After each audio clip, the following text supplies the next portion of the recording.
नमस्कार, आज की बात में आपका स्वागत है। और आज की बड़ी खबर यह है कि रॉबर्ट वाड्रा के सिर पर गिरफ्तारी की तलवार लटका दी गई है। 6 दिन बाद रॉबर्ट वाड्रा के खिलाफ ईडी की चार्जशीट पर कोर्ट में सुनवाई होगी। खतरा देखकर आज पहली बार राहुल गांधी अपने जीजाजी के बचाव में सामने आए। कांग्रेस ने नेताओं की पूरी फौज रॉबर्ट वाड्रा को डिफेंड करने के लिए मैदान में उतार दी। एक दूसरे करप्शन केस में छत्तीसगढ़ के पूर्व मुख्यमंत्री भूपेश बघेल आज अपने बेटे चैतन्य के बचाव में सामने आए। चैतन्य बघेल को आज ईडी ने शराब घोटाले के केस में अरेस्ट कर लिया। कोर्ट ने उन्हें 5 दिन के लिए ईडी की कस्टडी में भेज दिया है। उनकी सुनवाई भी 6 दिन बाद होगी। भूपेश बघेल ने कहा उनके बेटे ने अडानी के खिलाफ आवाज उठाई, इसलिए उसके बर्थडे के दिन उसे अरेस्ट किया गया। आज लालू यादव को भी करप्शन के केस में सुप्रीम कोर्ट से झटका लगा। लालू ने लैंड फॉर जॉब केस के ट्रायल पर रोक लगाने की गुहार लगाई थी, लेकिन सुप्रीम कोर्ट ने लालू की याचिका खारिज कर दी। इस मामले में इंटरवीन करने से इनकार कर दिया। मैं आपको एक एक करके इन तीनों केसेस के बारे में बताऊंगा। तो पहला सवाल तो यह है कि रॉबर्ट वाड्रा के खिलाफ मामला क्या है। एक लैंड डील में मनी लॉन्ड्रिंग का केस कैसे बना? डील 2008 में हुई, एफआईआर 2018 में हुई, तो चार्जशीट फाइल करने में 7 साल क्यों लग गए? शराब घोटाले केस में भूपेश बघेल का नाम था। उनकी सरकार के मंत्री को आरोपी बनाया गया था, लेकिन इसमें बघेल के बेटे का क्या लेना देना? चैतन्य को गिरफ्तार क्यों किया गया? इन सारे सवालों पर चर्चा करेंगे आज की बात में। और शुरुआत करते हैं रॉबर्ट वाड्रा के केस से। आज दिल्ली के रॉज एवेन्यू कोर्ट में रॉबर्ट वाड्रा के खिलाफ दायर ईडी के चार्जशीट पर सुनवाई शुरू हुई। अदालत ने कोर्ट के स्टाफ को चार्जशीट की जांच का आदेश दिया। अब कोर्ट का स्टाफ ईडी की चार्जशीट के डॉक्यूमेंट्स को चेक करेगा, 5 दिन में अपनी रिपोर्ट सबमिट करेगा। अब 24 जुलाई को कोर्ट यह फैसला करेगी कि रॉबर्ट वाड्रा के खिलाफ दायर चार्जशीट पर कॉग्निजेंस लेना है या नहीं। रॉबर्ट वाड्रा के खिलाफ यह मामला गुरुग्राम के शिकोहपुर गांव में 3.5 एकड़ लैंड डील का है। ईडी का आरोप है कि इस सौदे में रॉबर्ट वाड्रा ने गलत डिक्लेरेशन दिए और करोड़ों रुपए का फायदा उठाया। यह लैंड डील उस वक्त हुई थी जब हरियाणा में कांग्रेस की सरकार थी। भूपेश सिंह हुड्डा चीफ मिनिस्टर थे। फरवरी 2008 में रॉबर्ट वाड्रा की कंपनी स्काईलाइट हॉस्पिटैलिटी ने गुरुग्राम के शिकोहपुर में 3.53 एकड़ जमीन ओंकारेश्वर प्रॉपर्टीज से 7.5 करोड़ रुपए में खरीदी। 24 घंटे के बाद अगले ही दिन यह प्रॉपर्टी स्काईलाइट ने रॉबर्ट वाड्रा के नाम कर दी, जबकि इस प्रोसेस में आमतौर पर 3 महीने लगते हैं। इसके बाद 2 महीने के भीतर रॉबर्ट वाड्रा की इस जमीन का लैंड यूज बदल गया। यहां कमर्शियल डेवलपमेंट की परमिशन दे दी गई और फिर रॉबर्ट वाड्रा ने 7.5 करोड़ में खरीदी गई जमीन डीएलएफ को 58 करोड़ रुपए में बेच दी। ईडी का आरोप है कि वाड्रा ने इस जमीन पर कोई कंस्ट्रक्शन नहीं किया और डीएलएफ को बेच दिया। 4 साल में वाड्रा ने 700% का मुनाफा कमाया। इस मामले में एक एफआईआर हरियाणा पुलिस ने सितंबर 2018 में दर्ज की थी, जिसमें हरियाणा के पूर्व मुख्यमंत्री भूपेंद्र सिंह हुड्डा को भी आरोपी बनाया गया था। ईडी ने इसी एफआईआर के आधार पर मनी लॉन्ड्रिंग के एंगल से जांच शुरू की। रॉबर्ट वाड्रा को 3 बार पूछताछ के लिए बुलाया गया और 16 जुलाई को रॉबर्ट वाड्रा और उनकी कंपनी से जुड़ी 37 करोड़ से ज्यादा की 43 प्रॉपर्टीज को जब्त कर लिया गया और 17 जुलाई को इस मामले में चार्जशीट दाखिल की गई थी। अब यह मामला कोर्ट में है। ईडी का आरोप यह है कि हरियाणा में जब कांग्रेस की सरकार थी, उस वक्त रॉबर्ट वाड्रा ने अपनी राजनीतिक पहुंच का फायदा उठाया। मानेसर, नौरंगपुर, लखनौला, सीही और शिकोहपुर गांव में औने पौने दामों में जमीनें खरीदी और इनको मोटे मुनाफे पर डीएलएफ को बेच दिया। इन सौदों में बड़े पैमाने पर मनी लॉन्ड्रिंग हुई। लेकिन आज भूपेंद्र हुड्डा ने कहा यह पूरा केस बदले की भावना से बनाया गया है, कभी चार्जशीट दायर नहीं हुई है। रॉबर्ट वाड्रा को प्री समनिंग नोटिस भेजा गया है। ईडी कोर्ट में कुछ साबित नहीं कर पाएगी। रॉबर्ट वाड्रा पाक साफ होकर बाहर निकलेंगे। मैं तो खुद भुगत रहा हूँ ईडी के कई मुकदमे जिन निराधार, जो कह चुके हैं, रॉबर्ट जी भी कह चुके हैं, राहुल जी भी कह चुके हैं। ये राजनीति प्रतिशोध से जो चार्जशीट नहीं हुई, प्री समनिंग नोटिस गया है, प्री समनिंग नोटिस गया है, जो मैंने अखबार में पढ़ा, और वो मसला बहुत दिनों से पड़ा है। जब तक ECIR की रिपोर्ट नहीं आएगी तो मैं इस बारे में पूरी कमेंट नहीं कर सकता, लेकिन on the face of case मैं समझता हूँ कि कोई अनियमितता नहीं हुई है उसमें, और बिल्कुल जो है जैसा रॉबर्ट वाड्रा जी ने कहा है, राजनीति प्रतिशोध से हुआ है ये, और वो बिल्कुल इसमें पाक साबित होंगे। आज रॉबर्ट वाड्रा का केस कोर्ट में पहुंचा तो पहली बार राहुल गांधी अपने जीजाजी के बचाव में खुलकर सामने आए।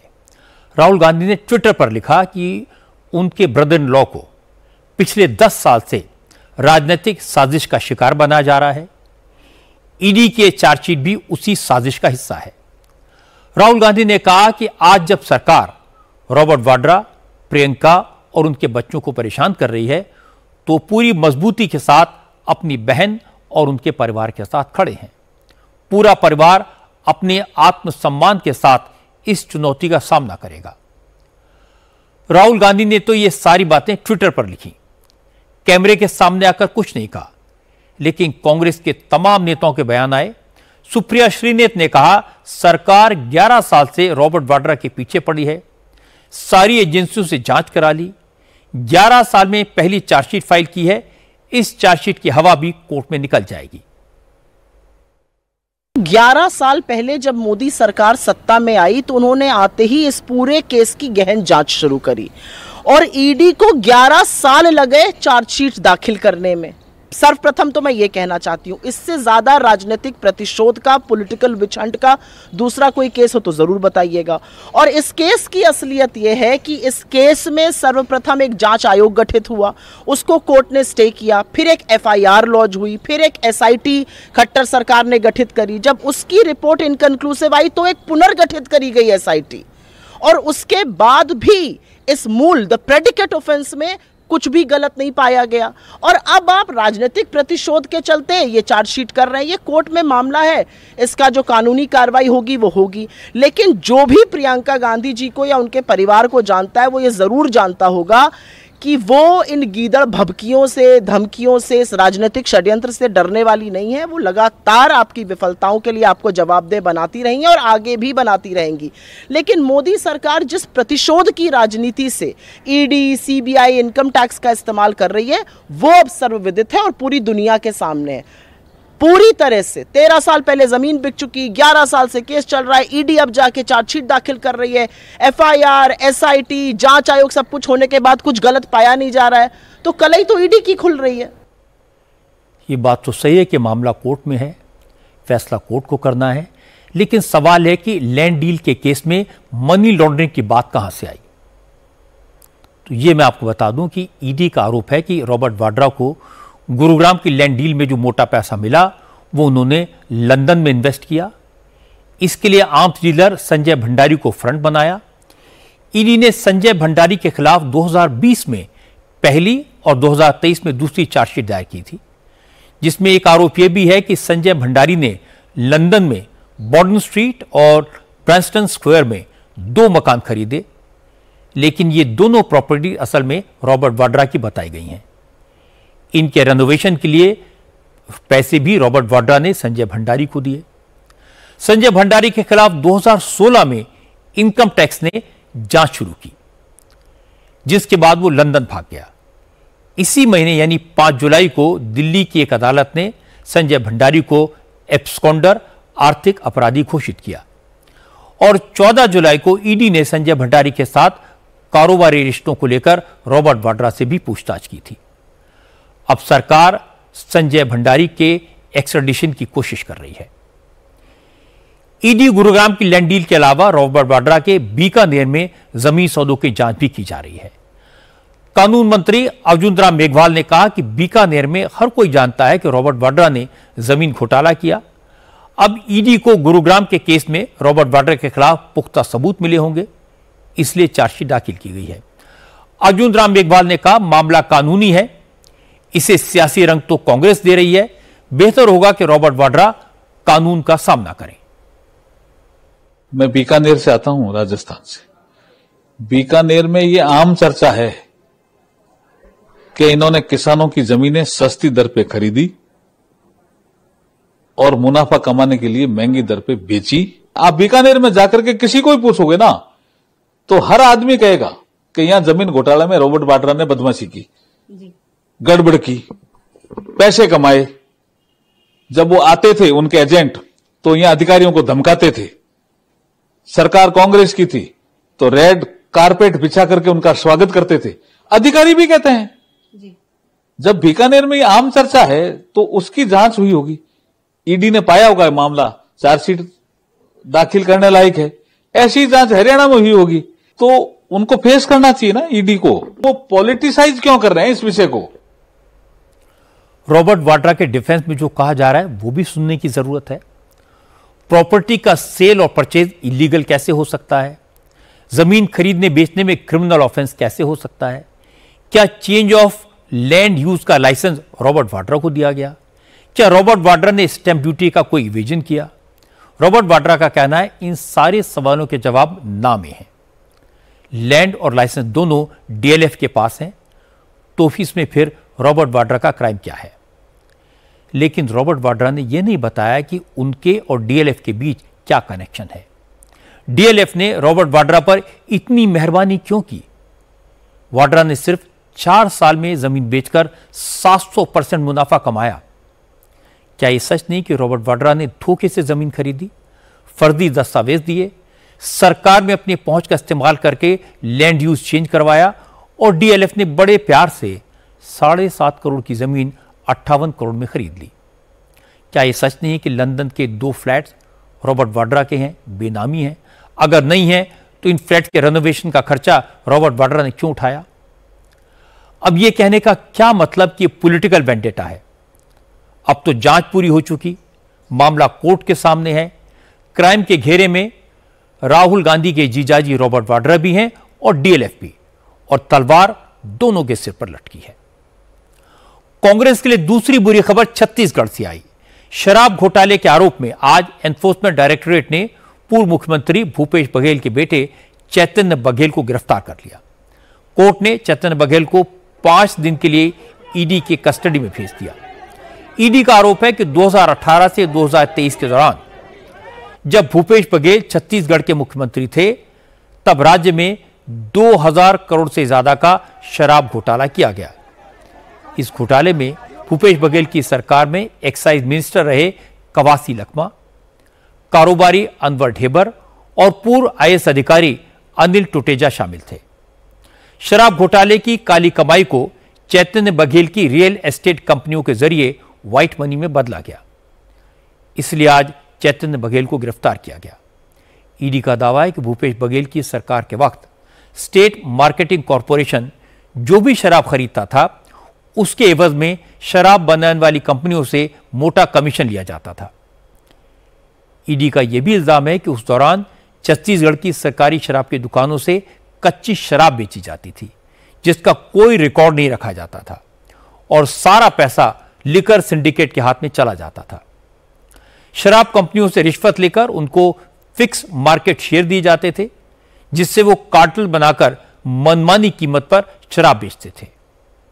विदेशी शराब के धंधे में एंट्री के बदले में भी रिश्वत ली जाती थी।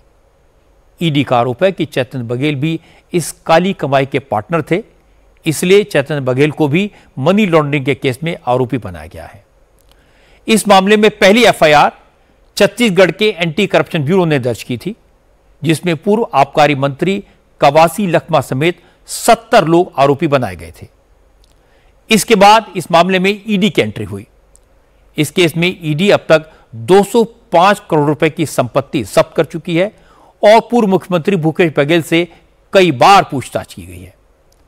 आज बेटे की गिरफ्तारी के बाद भूपेश बघेल ने कहा कि चूंकि वो अडानी के लिए जंगल काटने का विरोध कर रहे हैं, अडानी के खिलाफ आवाज उठा रहे हैं, इसलिए आज उनके बेटे को उसके बर्थडे पर अरेस्ट किया गया।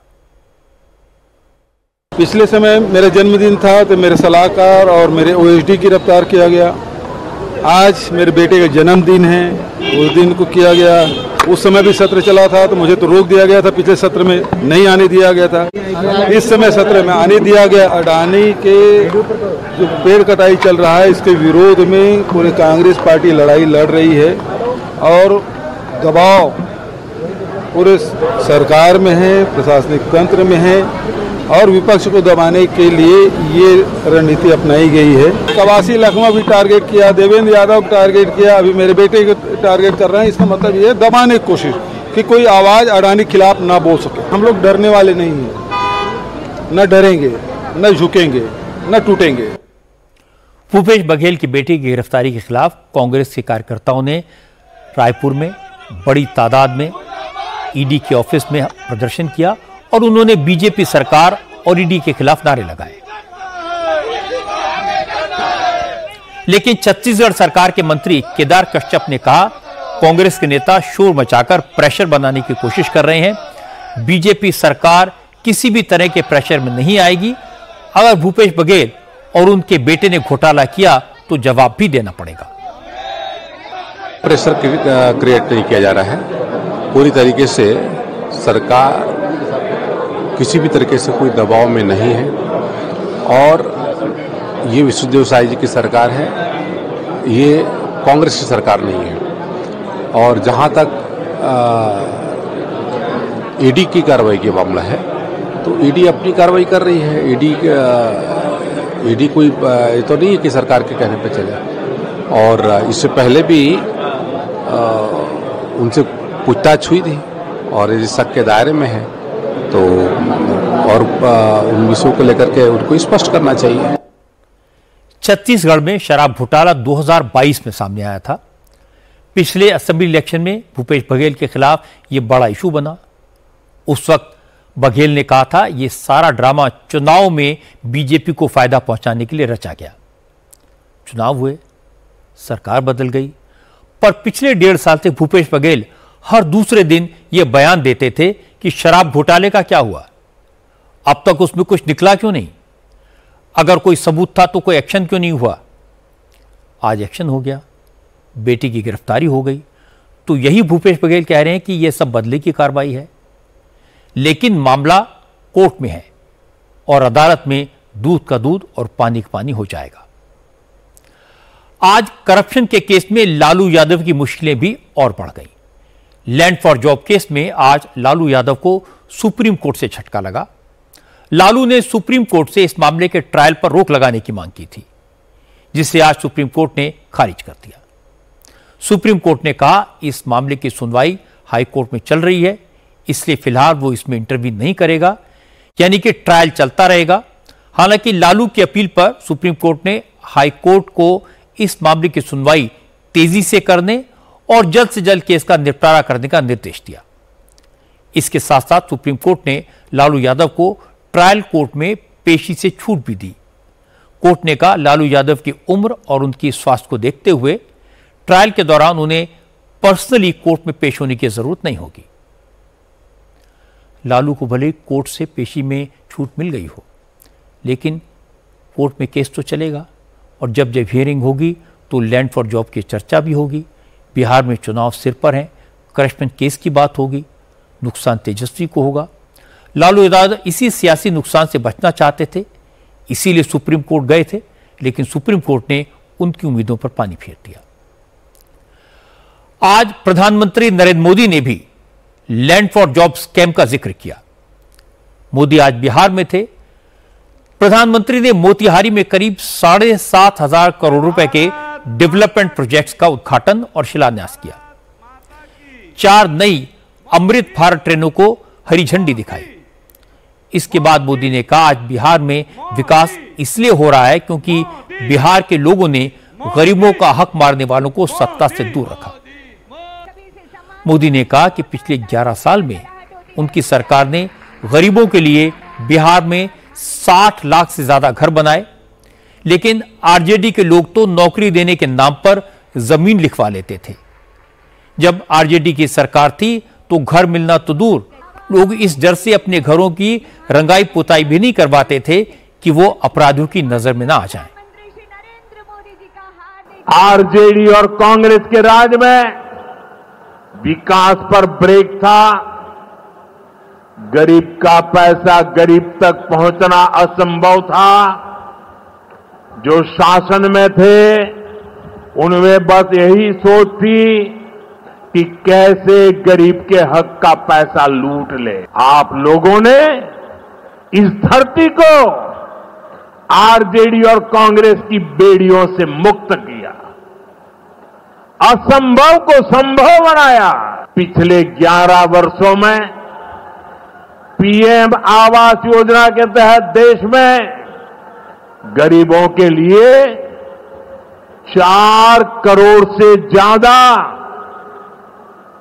घर बनाए गए हैं। आरजेडी और कांग्रेस के राज में गरीब को ऐसे पक्के घर मिलना असंभव था।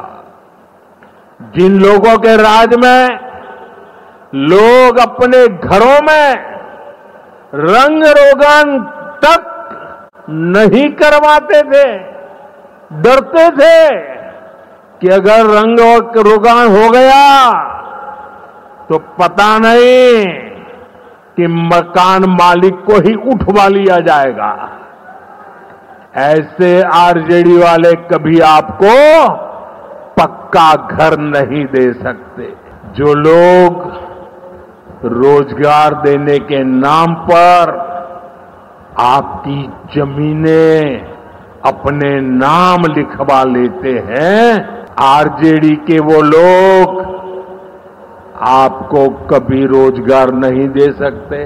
कांग्रेस और आरजेडी गरीबों, दलितों, पिछड़ों और आदिवासियों के नाम पर राजनीति करते आए हैं, लेकिन बराबरी का अधिकार तो दूर, ये परिवार से बाहर के लोगों को सम्मान तक नहीं देते। इन लोगों का अहंकार आज पूरा बिहार देख रहा है। हमें बिहार को इनकी बुरी नीयत से बचाकर रखना है। हालांकि आरजेडी के नेताओं को पहले डर था कि मोदी बिहार आएंगे तो आरजेडी को निशाना बनाएंगे, इसलिए मोदी के पहुंचने से पहले ही लालू यादव और तेजस्वी यादव ने मोदी पर अटैक शुरू कर दिया था। लालू यादव ने ट्विटर पर लिखा, प्रधानमंत्री झूठ बोलने बिहार आ रहे हैं, क्या आप झूठ सुनना पसंद करेंगे? लेकिन मोदी ने रैली में लैंड फॉर जॉब का मुद्दा उठाया तो आरजेडी के सांसद मनोज झा ने कहा कि मोदी दावा कुछ भी करें, लेकिन बिहार के लोगों को पता है नौकरी के झूठे वादे कौन कर रहा है और नौकरी देने का एजेंडा किसका है। उन्होंने कहा कि राजग रोजगार नहीं दे सकता। प्रधानमंत्री जी, बिहार के किसी गांव में आप चले जाते, थोड़ा वेश बदल के, मोदी जी समझ करके लोग लिहाज कर लेंगे। पूछते कि नौकरी का एजेंडा बिहार में कौन लाया, यकीन मानिए प्रधानमंत्री जी वेश बदल के जाते तो बच्चा बच्चा कहता तेजस्वी यादव। बिहार में नवंबर में चुनाव होने हैं और इस बार टक्कर कांटे की है। तेजस्वी यादव नीतीश कुमार की हेल्थ और बिहार के लॉ एंड ऑर्डर को बड़ा इशू बना रहे हैं, लेकिन आज मोदी के भाषण से क्लियर हो गया कि बीजेपी बिहार का इलेक्शन मोदी के नाम और मोदी के काम पर लड़ेगी और विकास को मुद्दा बनाएगी। बिहार के बाद प्रधानमंत्री मोदी पश्चिम बंगाल पहुंचे। दुर्गापुर में आज प्रधानमंत्री ने 5,000 करोड़ के डेवलपमेंट प्रोजेक्ट्स का शिलान्यास और उद्घाटन किया। ममता बनर्जी को भी इस कार्यक्रम में इनवाइट किया गया था, लेकिन वो नहीं आई।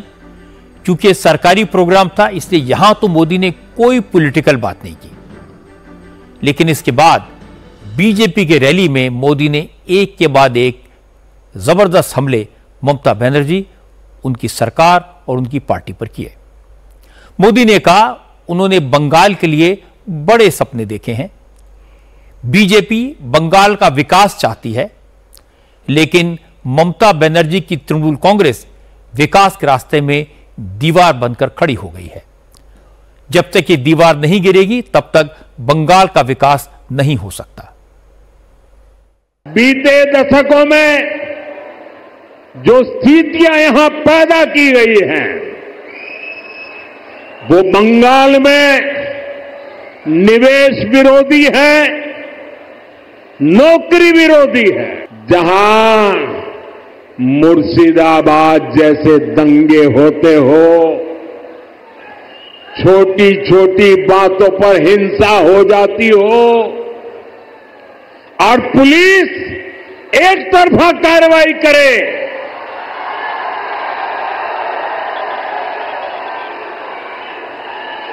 जहां न्याय की कोई उम्मीद ना हो, वहां कोई कैसे निवेश कर सकता है? ये जो टीएमसी का गुंडा टैक्स है, ये बंगाल में निवेश को रोकता है। यहां की सरकार नीतियां ही अपने नेताओं को भ्रष्टाचार की खुली छूट देने के लिए बनाती है। यही कारण है कि टीएमसी के राज में सैकड़ों कंपनियां पश्चिम बंगाल छोड़ चुकी है। बंगाल की बदहाल स्थिति को बदला जा सकता है। बीजेपी सरकार आने के बाद कुछ ही वर्षों में पश्चिम बंगाल देश के टॉप इंडस्ट्रियल राज्यों में से एक बन सकता है। पश्चिम बंगाल के पास हर शक्ति मौजूद है, बस यहां की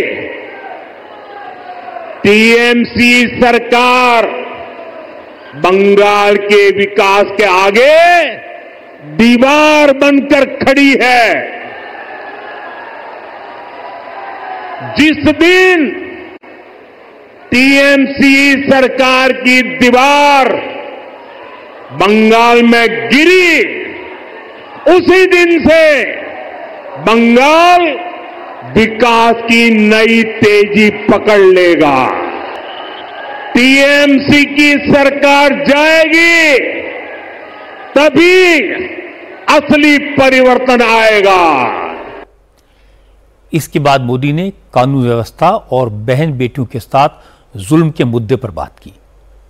मोदी ने कहा कि ममता बनर्जी की सरकार ने बंगाल के पूरे एजुकेशन सिस्टम को बर्बाद कर दिया है। सरकारी करप्शन की वजह से हजारों टीचर बेरोजगार हो गए।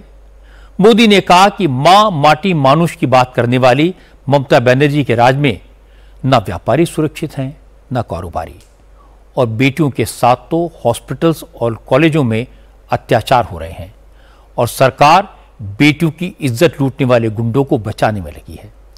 इससे ज्यादा शर्म की बात और क्या हो सकती है?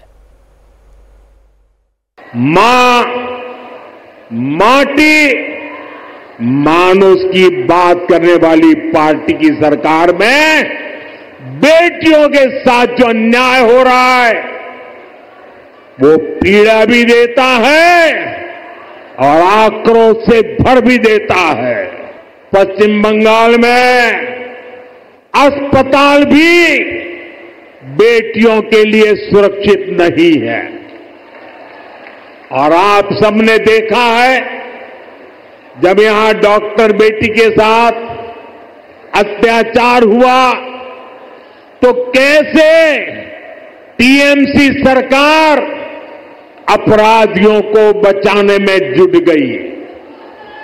इस घटना से देश अभी बाहर निकला भी नहीं था कि एक और कॉलेज में एक बेटी के साथ भयंकर अत्याचार किया गया। इसमें भी जो आरोपी है उनका कनेक्शन टीएमसी से निकला है।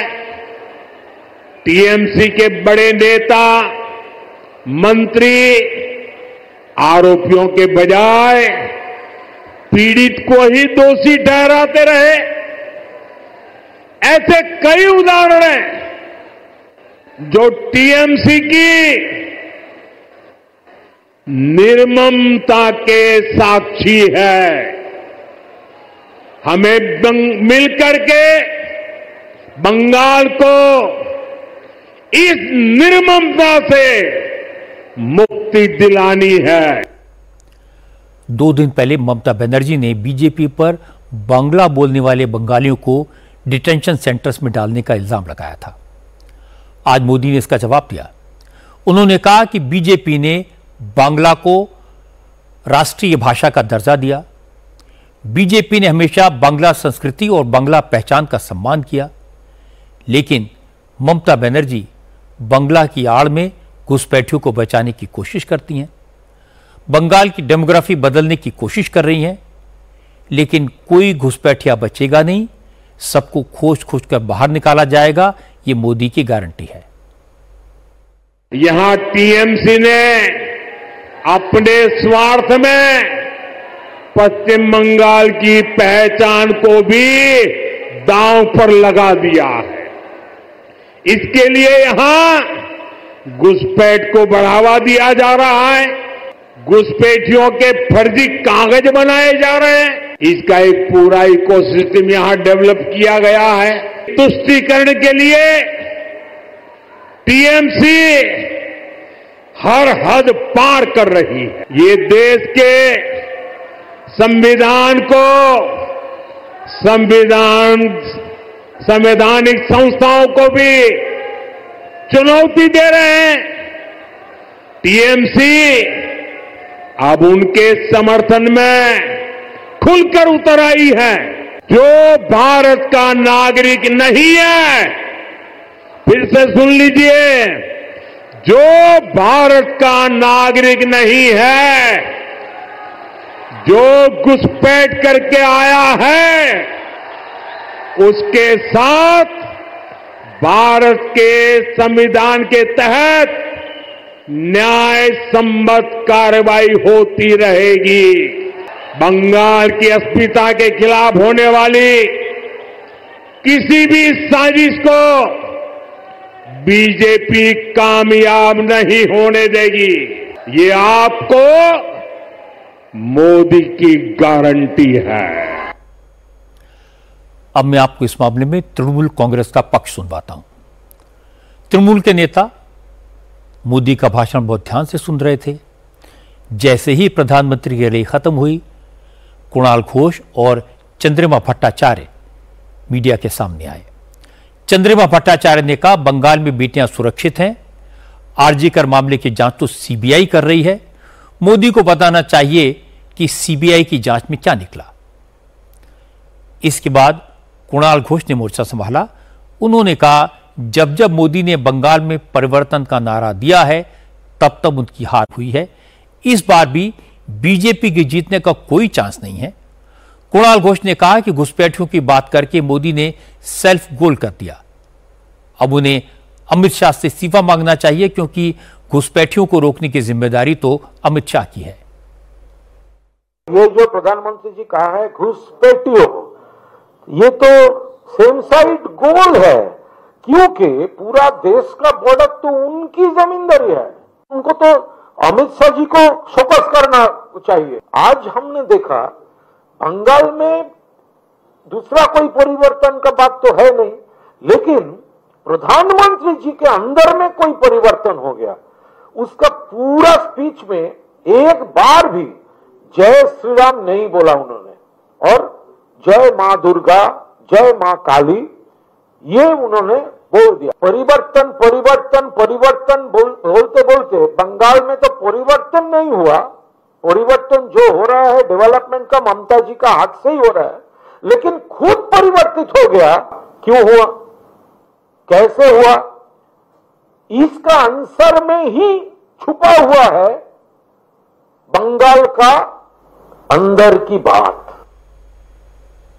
हालांकि बंगाल के चुनाव में अभी काफी देर है, लेकिन तलवारें खिंच चुकी हैं और यह बात क्लियर है कि बीजेपी बंगाल में माफिया को इशू बनाएगी, तृणमूल के वर्कर्स के गुंडा टैक्स का सवाल उठाएगी।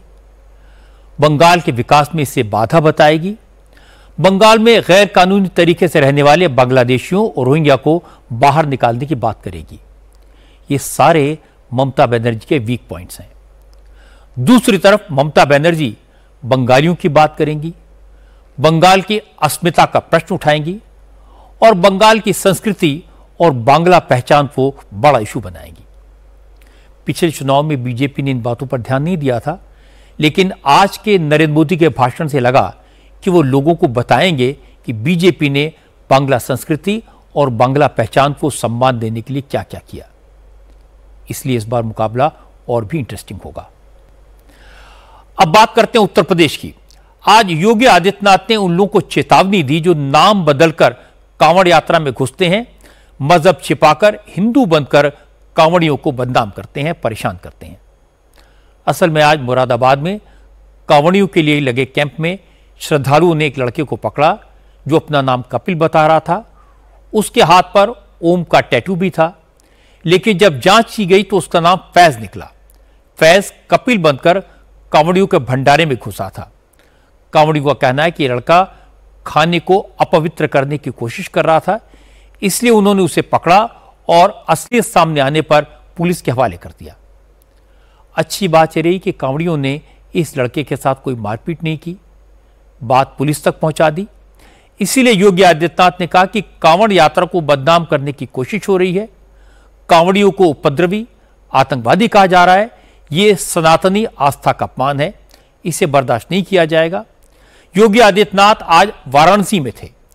उन्होंने कहा एक खास वर्ग के लोग कांवड़ यात्रा को बदनाम करने के लिए फेक सोशल मीडिया अकाउंट बनाकर, फर्जी नाम रखकर, छद्म भेष धारण करके समाज में जातीय संघर्ष फैलाने की साजिश कर रहे हैं। इससे सावधान रहने की जरूरत है। कांवड़ यात्रा चल रही है, समाज का सबसे यानी श्रमिक वर्ग से लेकर के उच्च वर्ग तक हर व्यक्ति इस अभियान के साथ जुड़ा हुआ। एकता का अद्भुत संगम, कोई भेदभाव नहीं, न जाति का भेद है, न क्षेत्र का भेद है, न वर्ग का भेद है, न मत का भेद है, न संप्रदाय का भेद है। हर हर बम बम बोलते हुए जाते हैं, 300-400 किलोमीटर पैदल जाते हैं, फिर वहां से जल लेकर के कावड़ को कंधे में रख करके फिर उसी प्रकार से उसी भक्ति भाव के साथ चलते हैं। लेकिन मीडिया ट्रायल होता है, मीडिया ट्रायल होता है, बदनाम किया जाता है, खूब उसके बारे में लिखा जाता है, उन्हें उपद्रवी और आतंकवादी तक बोलने का दुस्साहस होता है। यह वह मानसिकता है जो हर प्रकार से भारत की विरासत को अपमानित करना चाहती है। यह वही समुदाय है जो भारत की आस्था का सदैव अपमान करता है, और यही वे लोग हैं जो आज सोशल मीडिया प्लेटफॉर्म का फेक अकाउंट बना करके जातीय संघर्ष की स्थिति को पैदा करना चाहते हैं। ये बात बहुत खतरनाक है कि लोग नाम बदलकर कांवड़ यात्रा में घुसें, दंगा करें और कांवड़ियों को बदनाम करें। फेक अकाउंट के जरिए कांवड़ यात्रा को लेकर झूठी खबरें फैलाना तो और भी डेंजरस है। योगी आदित्यनाथ की बात सही है कि कांवड़ यात्रा को एंटी सोशल कहना गुनाह है। इस तरह की हरकत करने वालों के खिलाफ एक्शन होना चाहिए, लेकिन इसके साथ साथ कांवड़ियों को भी अपनी शालीनता बनाए रखनी चाहिए, छोटी छोटी बातों पर झगड़ा नहीं करना चाहिए और किसी को भी भावनाएं भड़काने का अवसर नहीं देना चाहिए। आज महाराष्ट्र में देवेंद्र फडणवीस ने भी बड़ा फैसला किया। अब महाराष्ट्र में उन लोगों को आरक्षण का फायदा नहीं मिल पाएगा जो हिंदू, सिख या बौद्ध धर्म छोड़कर दूसरे धर्म अपना चुके हैं। जिन लोगों ने धर्म परिवर्तन के बाद शेड्यूल कास्ट के आरक्षण का फायदा लिया, उनके खिलाफ कार्रवाई भी होगी। असल में बीजेपी एमएलसी अमित गोखले ने यह मुद्दा उठाया था। अमित गोखले का कहना है कि महाराष्ट्र के कुछ जिलों में बहुत से लोगों ने धर्म परिवर्तन कर लिया है और इसके बाद भी वो शेड्यूल कास्ट के रिजर्वेशन का फायदा उठा रहे हैं। इसके जवाब में देवेंद्र फडणवीस ने सुप्रीम कोर्ट के आदेश का हवाला देकर बताया कि शेड्यूल कास्ट का रिजर्वेशन सिर्फ हिंदू, सिख और बौद्ध धर्म के मानने वाले ले सकते हैं। ईसाई और इस्लाम जैसे धर्मों में तो कास्ट सिस्टम होता नहीं, इसलिए अगर किसी ने धर्म परिवर्तन के बाद शेड्यूल कास्ट के सर्टिफिकेट पर नौकरी हासिल की है या सरकारी योजनाओं का लाभ लिया है या फिर चुनाव लड़ा है तो उसके खिलाफ कार्रवाई की जाएगी, नौकरी से हटाया जाएगा, सुविधाएं वापस ली जाएंगी। और अगर ऐसे किसी शख्स ने आरक्षित सीट से चुनाव लड़ा है तो नियम के मुताबिक उसका चुनाव भी रद्द होगा। फडणवीस ने यह भी कहा कि अगर किसी को लालच देकर या जबरन धर्म परिवर्तन कराया गया है तो सरकार इसकी भी जांच करेगी और कठोर कार्रवाई करेगी। ये सरकार का निर्णय नहीं है। सर्वोच्च न्यायालय ने 2024 में एक निर्णय दिया। उस निर्णय में उन्होंने ये कहा है कि एससी का रिजर्वेशन ये केवल हिंदू, बौद्ध और सिख इन 3 कम्युनिटी में ही दिया जा सकता है।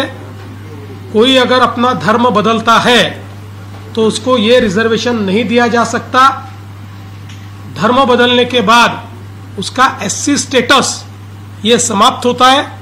इसलिए जो सुप्रीम कोर्ट ने आदेश दिया है उसी के अनुरूप राज्य की सरकार कार्रवाई करेगी। हालांकि शरद पवार के एनसीपी और कांग्रेस दोनों ने देवेंद्र फडणवीस के इस ऐलान का विरोध किया।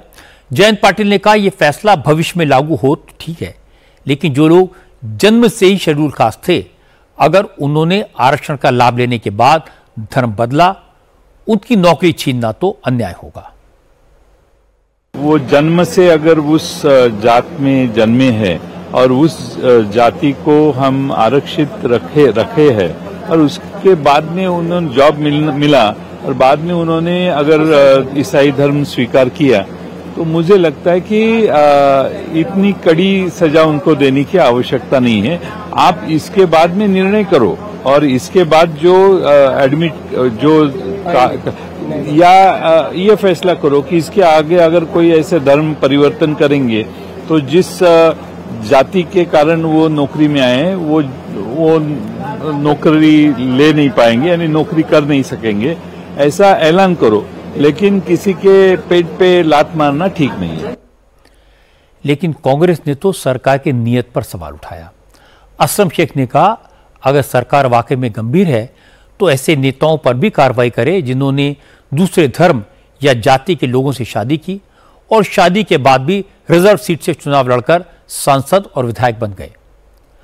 असलम शेख ने कहा कि सरकार को यह भी बताना चाहिए कि जब दलितों और आदिवासियों के लिए हर साल हजारों करोड़ खर्च किए जाते हैं, फिर भी इन वर्गों के लोग लालच में आकर धर्म क्यों बदलते हैं। एक तरफ जो सरकार की तरफ से ये जो शेड्यूल कास्ट हो गए या शेड्यूल ट्राइब्स हो गए, इनके लिए जो सरकार में हजारों करोड़ रुपए की प्रोविजन है, वो अगर उन तक का सही तक पहुंच जाए तो फिर ये जो कह रहे हैं कि इनको पैसे देके जो है वो धर्म में बदली कराया जाता है, तो ये गलत बात सिद्ध हो जाएगी। और दूसरी बात, अगर कोई ओबीसी हो या कोई इस जाति का किसी दूसरी जाति में अगर शादी करता है तब उसको चुनाव लड़ने का अधिकार देते हो, यानी नेता बन सकता है, एमपी, एमएलए, मेंबर और नगर सेवक बन सकता है, लेकिन यहाँ पे चुनाव की बात नहीं है। तो यहाँ पे ऐसे लोगों के ऊपर उनकी सारी सुविधा छीनने की बात सरकार करती है। इसमें भी लाइए ना, ताकि जो सदन में बैठे हैं, चाहे वो नगर सेवक हो, चाहे आमदार हो, चाहे खासदार हो, उनके लिए भी ऐसी सब कार्रवाई लानी चाहिए। उसमें ऐसी कार्रवाई नहीं लाएंगे और बाकी यहाँ पे देश को गुमराह करने के लिए ये सारी बातें होती है। कांग्रेस और शरद पवार की पार्टी के नेता कुछ भी कहें, लेकिन ये बात सही है कि सुप्रीम कोर्ट ने साफ साफ कहा है अगर कोई एससी एसटी वर्ग का व्यक्ति धर्म परिवर्तन करता है तो उसे आरक्षण का फायदा नहीं मिलेगा। इसके बाद भी अगर कुछ लोग ऐसा कर रहे हैं, नौकरियों में आरक्षण का फायदा उठा रहे हैं, तो ये एससी एसटी वर्ग के दूसरे लोगों का हक मानने जैसा है। इसलिए देवेंद्र फडणवीस के फैसले की तारीफ होनी चाहिए। अब मैं आपको राज ठाकरे की बात सुनाता हूं। राज ठाकरे ने अपने कार्यकर्ताओं से फिर कहा अगर कोई महाराष्ट्र में मराठी का अपमान करता है, मराठी बोलने से इनकार करता है, तो उसके कान के नीचे बजाना जरूरी है। असल में राज ठाकरे आज मीरा रोड में पार्टी के दफ्तर का उद्घाटन करने पहुंचे थे। यहां उन्होंने कहा अगर किसी के कान में मराठी भाषा नहीं घुसती तो कान के नीचे मारना जरूरी है। राज ठाकरे ने कहा कि महाराष्ट्र में रहना है तो मराठी सीखनी होगी। असल में 29 जून को राज ठाकरे की पार्टी के कार्यकर्ताओं ने मीरा रोड में एक दुकानदार को इसलिए मारा था कि वो हिंदी में बात कर रहा था। ये विवाद बढ़ गया था, कारोबारियों ने प्रोटेस्ट भी किया था, पुलिस में शिकायत भी हुई। इसलिए आज राज ठाकरे ने मीरा रोड जाकर अपने कार्यकर्ताओं को सपोर्ट किया। राज ठाकरे ने निशिकांत दुबे को भी धमकी दी, कहा अगर दम है तो मुंबई आकर दिखाएं या उन्हें संबंधों में डुबाकर मार देंगे। राज ठाकरे ने कहा वो हिंदी का सम्मान करते हैं, अच्छी हिंदी बोलनी उन्हें आती है, लेकिन वो हिंदी नहीं बोलेंगे क्योंकि वो उनकी मदर टंग नहीं है। त्या दिवशी इथे जो काही प्रसंग घडला, ज्या काय कोणत्याही मिठाईवाल्याचा काहीतरी झालं तो भाग, आता कानावरती जर मराठी समजत नसेल तर कानाखाली बसणारच मराठी। लगेच इकडच्या सगळ्या व्यापाऱ्यांनी बंद पुकारला, तुमच्या मारली होती, अजून नाही मारली आहे।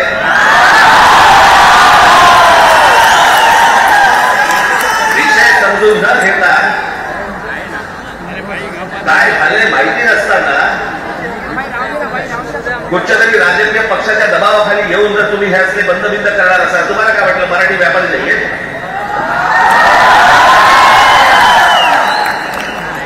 दुकान बंद करून किती काळ राहणार आहात? शेवटी आम्ही काहीतरी घेतलं तरच दुकान चालणार ना।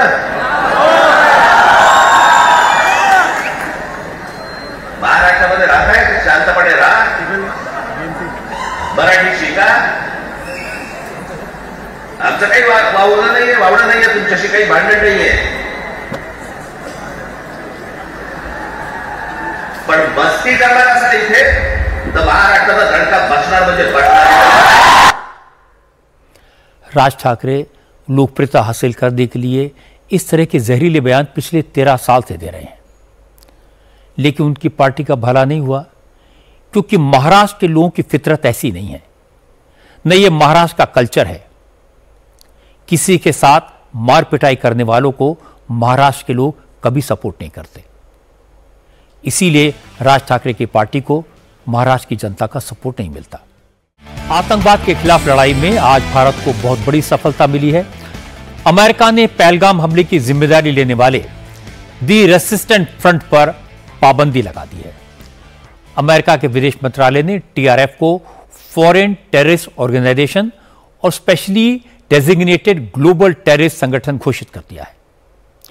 एक बयान में अमेरिका के स्टेट डिपार्टमेंट ने कहा, टीआरएफ आतंकी संगठन लश्कर-ए-तैयबा का फ्रंट ऑर्गेनाइजेशन है। पहलगाम हमला इसी ने किया था, इसलिए इस पर बैन लगाया जा रहा है। भारत के अलावा अमेरिका और यूनाइटेड नेशंस लश्कर-ए-तैयबा को पहले ही आतंकी संगठन घोषित कर चुके हैं और अब टीआरएफ पर बैन लगाया गया है। भारत ने इसका स्वागत किया। विदेश मंत्री एस जयशंकर ने कहा कि आतंकवाद के खिलाफ भारत और अमेरिका की एकजुटता और कमिटमेंट को दिखाता है। 22 अप्रैल को पहलगाम में हमले के तुरंत बाद टीआरएफ ने एक बयान देकर इस हमले की जिम्मेदारी ली थी। उस पर बैन लगाने के फैसले पर अमेरिका के विदेश मंत्री मार्को रूबियो ने कहा, टीआरएफ को टेररिस्ट ऑर्गेनाइजेशन घोषित करना आतंकवाद का मुकाबला करने और पहलगाम हमले के मुजरिमों पर कार्रवाई के लिए ट्रंप प्रशासन के कमिटमेंट को साबित करता है। रूबियो ने कहा, अमेरिका आतंकवाद की लड़ाई में भारत के साथ खड़ा है और इसमें वो पूरी मदद करेगा। टीआरएफ पर बैन से पाकिस्तान को बहुत तेज मिर्ची लगी है। पाकिस्तान के विदेश मंत्रालय ने एक बयान जारी करके कहा कि पहलगाम के आतंकी हमले की जांच अधूरी है, कोई नतीजा नहीं निकला, लश्कर-ए-तैयबा तो कब का खत्म हो गया और अब भारत उसको टीआरएफ से जोड़ने की कोशिश कर रहा है जिससे पाकिस्तान को बदनाम कर सके। जम्मू कश्मीर के फॉर्मर डीजीपी एसपी वैद ने टीआरएफ पर अमेरिकी बैन को भारत की बड़ी डिप्लोमेटिक जीत बताया। एसपी वैद ने कहा, अब यूनाइटेड नेशंस को भी टीआरएफ पर बैन लगाना चाहिए, क्योंकि तभी टीआरएफ की फंडिंग बंद होगी और इस तरह की दहशतगर्द तंजीमों की कमर टूटेगी। मैं समझता हूं ये जो यूएस ने टीआरएफ को फॉरेन टेररिस्ट ऑर्गेनाइजेशन डिक्लेयर किया और specially designated global terrorist designate किया। ये एक भारत की जो कूटनीति है डिप्लोमेटिक, उसकी बहुत बड़ी जीत है, क्योंकि चाइना की मदद से पाकिस्तान इसको रोक रहा था। और वैसे भी पाकिस्तान दुनिया को मिसलीड करना चाहता है, हालांकि ये लश्कर का ही फ्रंट है, एक सिर्फ नाम इसका बदला गया है। तो पाकिस्तान दुनिया को ये कन्वे करना चाहता है कि ये लोकल कश्मीरी लड़कों से कॉन्स्टिट्यूटेड है और वो ये सब कुछ कर रहे हैं। ये पहलगाम में इन्वॉल्व था और ये लश्कर का ही एक फ्रंट है और इसमें 90% से ज़्यादा पाकिस्तानी और फॉरेन टेररिस्ट हैं। तो पाकिस्तान की ये जो मिसलीड करने की कोशिश है उनको झटका लगा है और हमारी अब अगली कोशिश होनी चाहिए कि हालांकि चाइना इसको ब्लॉक करने की कोशिश करेगा, अगली कोशिश होनी चाहिए कि इसको डेजिग्नेट करवाया जाए यूनाइटेड नेशन से भी as a UN prescribed terror outfit.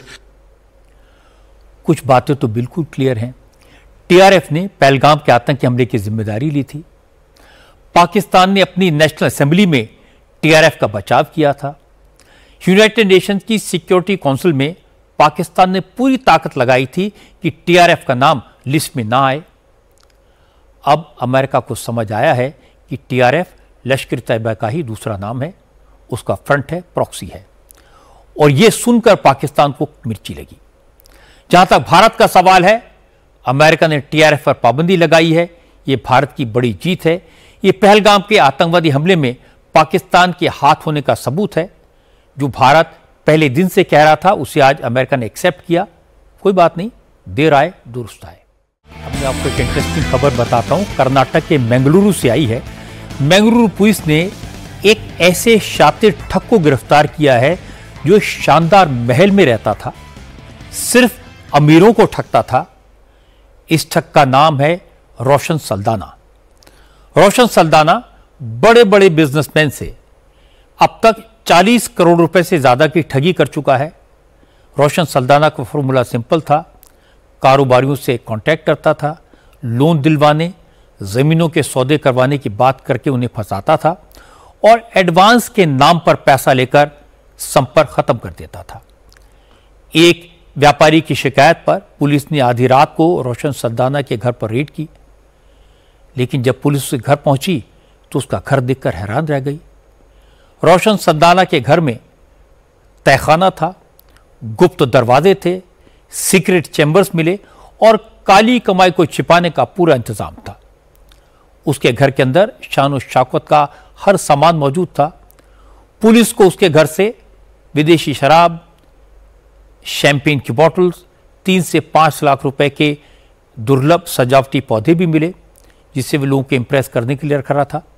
Police के मुताबिक रोशन सल्दाना पहले लोगों को 500 करोड़ तक के लोन और मुनाफे वाले प्रोजेक्ट्स का लालच देता था। इसके लिए प्रोसेसिंग फीस के नाम पर 50 लाख रुपए लेकर 4 करोड़ रुपए तक का एडवांस ले लेता था और जैसे ही उसे ये पैसे मिलते थे वो गायब हो जाता था। रोशन के एक बैंक अकाउंट से 40 करोड़ रुपए का ट्रांजैक्शन हुआ है और यह ट्रांजैक्शन सिर्फ 3 महीने में किया गया, जिससे पता चलता है कि उसने बड़े पैमाने पर लोगों के साथ धोखा किया।